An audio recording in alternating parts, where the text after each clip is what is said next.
आप लोगों ने देखा कि चुनाव आयोग ने तारीखों का ऐलान कर दिया और जैसे ही चुनाव की तारीखों का ऐलान होता है आदर्श आचार संहिता लागू हो जाती है। तो आखिर ये चुनाव के बारे में बात कर लेते हैं। और आखिर ये आदर्श आचार संहिता है क्या, इसमें क्या कहा गया है और ये पहली बार कहाँ लागू की गई थी और इसमें कौन कौन से नियम तय किए गए हैं। इस तरह के तमाम सवाल आप लोगों के दिमाग में रहते होंगे। तो उन सब के जवाब मुझे लगता है कि आज की इस क्लास में आप लोगों को बहुत ही आसान शब्दों में मिल जाएंगे। अब आप देखिए, हमारे देश में 18वीं लोकसभा के लिए चुनाव हो रहे हैं और लोकसभा में टोटल 543 सीटें हैं। इनका चुनाव डायरेक्ट जनता यानी कि मतदाताओं के द्वारा होता है। अगर आपकी उम्र 18 साल हो चुकी है तो वोटर सूची में आपका नाम जुड़ चुका है और जुड़ चुका होगा, वोट भी डालने जाते होंगे। और अगर आपकी उम्र 25 साल हो चुकी है तो आप लोग लोकसभा का चुनाव लड़ सकते हैं, क्योंकि न्यूनतम उम्र 25 साल रखी गई है लोकसभा चुनाव लड़ने के लिए।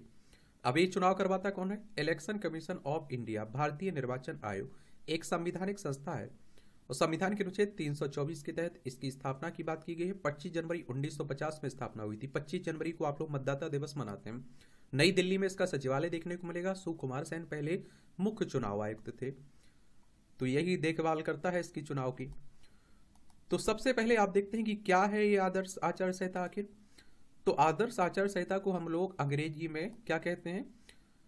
मॉडल कोड ऑफ कंडक्ट कहते हैं। इस संहिता को चुनाव आयोग राजनीतिक दलों की सहमति से तैयार करता है और जिसमें संविधान के अनुच्छेद 324 के अधीन संसद और राज्य विधानमंडलों के लिए स्वतंत्र, निष्पक्ष और शांतिपूर्ण चुनाव के आयोजन के लिए मार्गदर्शन होता है।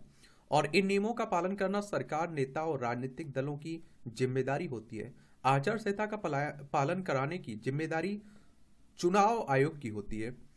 और आप देखते हैं कि जिस वजह से आयोग बेहद शक्तिशाली हो जाता है, चुनाव की तारीखों के ऐलान के साथ ही सरकारी कर्मचारी चुनाव प्रक्रिया पूरी होने तक निर्वाचन आयोग के कर्मचारी बन जाते हैं। और एक तरह से आप देखिए, सभी राजनीतिक पार्टियों ने मिलकर एक नियम बनाए हुए हैं कुछ। ये नियम सभी को मानने होंगे और जो इसका आप देखते हैं उल्लंघन करेगा उस पर कानूनी कार्यवाही करता है क्या? चुनाव आयोग। तो सवाल आता है कि आचार संहिता कब लागू और कब खत्म होती है। तो चुनाव की तारीखों के ऐलान होते ही आदर्श आचार संहिता लागू हो जाती है और मतगणना पूरी हो जाने के बाद एक खत्म हो जाती है। याद रखिएगा, जैसे ही चुनाव आयोग ने देखिए तारीखों का ऐलान किया, आचार संहिता लागू। और एक कब खत्म होगी? जब मतगणना पूरी हो जाएगी। लोकसभा चुनाव के दौरान आदर्श आचार संहिता पूरे देश में, जबकि विधानसभा चुनाव के दौरान पूरे राज्य में लागू होती है। और बात आती है फिर आपके, क्या आचार संहिता के लागू रहते सभी विकास कार्य रुक जाते हैं? ये पूरी तरह से सही नहीं है। चुनाव की घोषणा से पूर्व शुरू किए गए काम जारी रहते हैं। यदि चुनाव के ऐलान तक काम शुरू नहीं हुआ तो फिर उसे नहीं किया जा सकता है। सरकारी खर्च पर चल रहे प्रोजेक्ट्स पर से सरकार का विज्ञापन संदेश हटाना होगा। प्रधानमंत्री आवास योजना के तहत कोई भी नया निर्माण कार्य आरंभ नहीं हो सकता है और न ही चुनाव पूरा होने तक किसी भी लाभार्थी को मकान मिल सकता है। और इसके अलावा कुछ मामलों में वरिष्ठ अधिकारी, सरकारी अधिकारी किसी राजनीतिक पदाधिकारी को शामिल किए बिना आधारशिला इत्यादि रख सकते हैं। आदर्श आचार संहिता लागू करने के दौरान गेहूं और अन्य कृषि संबंधी उत्पादों का न्यूनतम समर्थन मूल्य निर्धारित करने के लिए चुनाव आयोग से परामर्श किया जा सकता है। पूरी चुनाव प्रक्रिया के दौरान कोई सरकारी भर्ती नहीं होगी, ये कहा जाता है।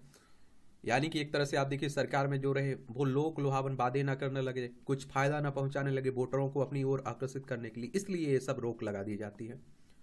और सवाल आता है एक और कि कौन से काम आचार संहिता लागू होने के बाद भी नहीं रुकेंगे। तो आधार कार्ड हो गया, जाति प्रमाण पत्र हो गया, पेंशन बनवाने के लिए सरकारी दफ्तर जा सकते हैं, साफ सफाई और बिजली पानी से जुड़े काम पहले ही की तरह जारी रहेंगे। इसके अलावा सड़कों की मरम्मत का काम भी चलता रह सकता है। अगर आपने मकान के नक्शे के लिए आप पहले ही आवेदन दे दिया तो वो पास होगा, हालांकि इसके लिए नए आवेदन नहीं लिए जाएंगे। कोई भी अधिकारी चुनाव का बहाना लेकर एक काम नहीं डाल सकता है। अब सवाल आता है कि जनसभा आयोजित करने और लाउड स्पीकर इसके इस्तेमाल पर क्या नियम होते हैं इसमें। किसी भी सार्वजनिक या फिर निजी स्थान पर सभा आयोजित करने और जुलूस निकालने के लिए संबंधित थाने का सक्षम अधिकारी से अनुमति लेनी होगी और रात 10 बजे से सुबह 6 बजे के बीच लाउड स्पीकर का इस्तेमाल नहीं किया जा सकता है। एक और सवाल आता है कि उम्मीदवार पार्टियों के लिए आचार संहिता में क्या है नियम। तो कोई सत्ताधारी नेता सरकारी वाहनों और भवनों का चुनाव प्रचार या चुनावी दौरों में इस्तेमाल नहीं कर सकता है। और सरकार ने तो कोई घोषणा कर सकती है, ना ही शिलान्यास और ना ही लोकार्पण कर सकती है। हर प्रत्याशी और राजनीतिक दल को जुलूस, रैली, जनसभा या फिर बैठक करने के लिए चुनाव आयोग से मंजूरी लेनी होगी और इसकी जानकारी नजदीकी थाने को भी देनी होगी। सभा की जगह और समय की जानकारी पहले से पुलिस अधिकारियों को देनी होगी। कोई भी पार्टी या उम्मीदवार ऐसा काम नहीं कर सकती है और जिससे जाति, धर्म या फिर भाषाई समुदायों के बीच मतभेद या फिर घृणा घृणा फैले। सवाल एक और आता है कि ओपिनियन पोल या एग्जिट पोल दिखाने के नियम क्या होंगे, ये भी जान लीजिए। किसी चरण के मतदान खत्म होने के समय से 48 घंटे पहले तक किसी ओपिनियन पोल के प्रकाशन या इलेक्ट्रॉनिक मीडिया में उसे दिखाने पर पाबंदी लगाई गई है। इसके अलावा मतदान खत्म होने के बाद जब आयोग शाम को अंतिम चुनाव प्रतिशत बता देता है, उसके बाद एग्जिट पोल दिखाए जाते हैं। सवाल एक और आता है कि मतदान के ठीक पहले और उस दिन कौन से नियम लागू होंगे। तो मतदान से एक दिन पहले यानी कि 24 घंटे पहले से ही किसी भी तरह की बैठक, जनसभा पर रोक रहेगी। पोलिंग बूथ के 100 मीटर के दायरे में किसी पोस्टर या बैनर या प्रचार की अनुमति नहीं होगी। मतदान केंद्रों के आसपास चुनाव चिन्हों का प्रदर्शन नहीं किया जाएगा और केवल चुनाव आयोग से वैध गेट पास पाने वाले व्यक्ति ही मतदान बूथ पर जा पाएंगे अंदर।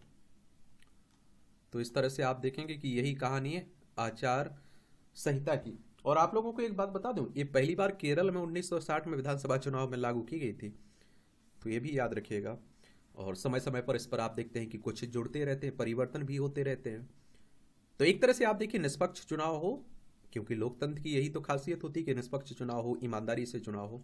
इसीलिए आप देखते हैं कि निष्पक्ष चुनाव आयोग की बात होती है और निष्पक्ष चुनाव करवाने की बात होती है और सभी पार्टियों को इस तरह की आचार संहिता मानने की भी बात होती है। और बहुत सारे लोगों पर आप देखते हैं कि कार्रवाई भी होती रहती है जो लोग आचार संहिता का उल्लंघन करते हैं।